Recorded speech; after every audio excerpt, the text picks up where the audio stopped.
The unsettling truth. Elijah's journey.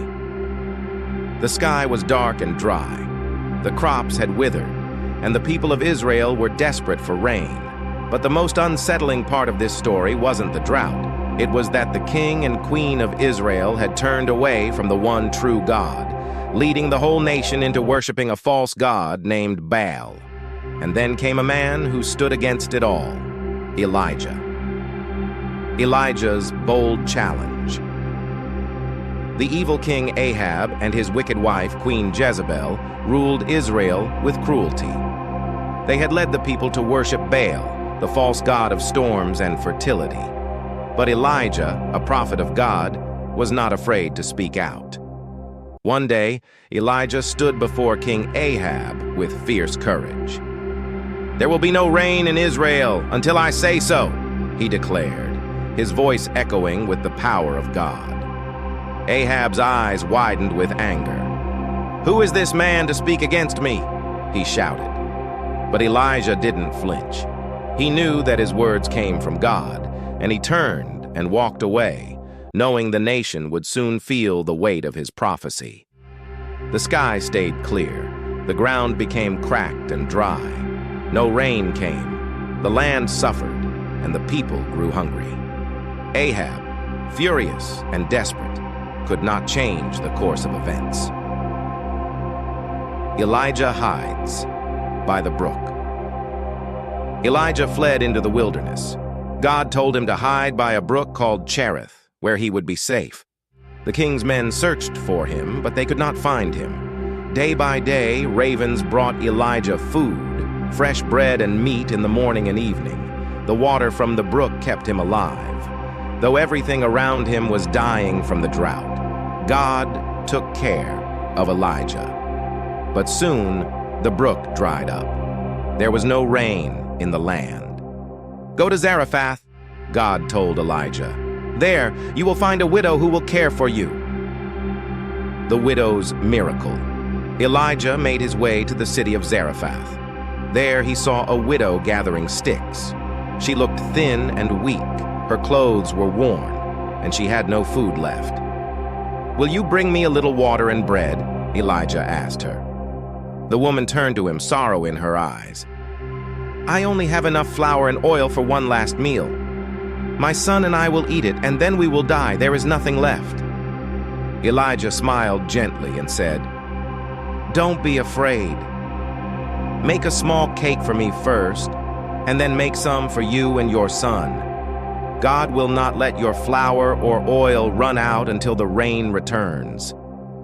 The widow hesitated but trusted Elijah's words. She made the meal for him first. To her astonishment, the flour and oil didn't run out. Every day there was just enough to eat. But then tragedy struck. The widow's son grew sick and died. The woman wept, her heart breaking. "Why did this happen?" she cried to Elijah. "Did you come to remind me of my sins?"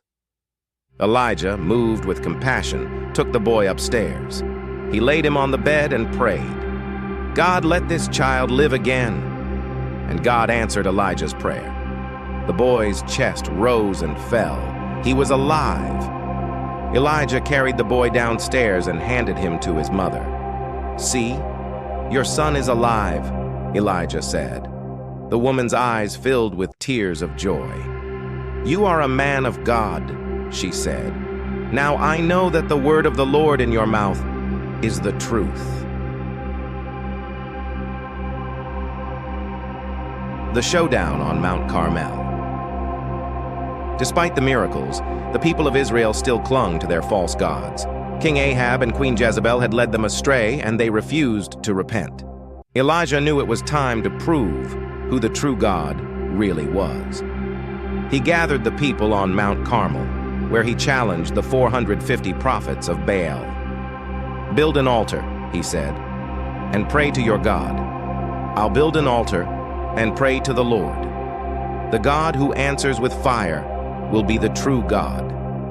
The prophets of Baal went first. They built their altar, placed a bull on it, and began to pray. They shouted to Baal all day long, but there was no answer. They danced and even cut themselves in desperation, but still, nothing happened. Elijah stood nearby, watching and waiting. He couldn't help but mock them. "Maybe your God is sleeping," he called out. "Maybe he's on a journey. Try louder." Then it was Elijah's turn. He built an altar to the Lord and placed a bull on it. But he didn't stop there. He poured water over the sacrifice 3 times until the altar was drenched and water filled the trench around it. Then, with a heart full of faith, Elijah prayed, "Lord, let it be known today that you are the true God of Israel." The heavens responded. Fire fell from the sky, consuming the sacrifice, the wood, the stones, and even the water in the trench. The people fell to their knees, crying out, "The Lord is God! The Lord is God! The rain returns." Elijah knew the drought was ending. He prayed for rain, and he sent his servant to look for signs of the storm. The servant went 7 times, but there was no rain. Finally, on the 7th time, the servant saw a small cloud in the distance, no bigger than a man's hand. "That's it," Elijah said. "Rain is coming." The sky grew dark, and the storm broke.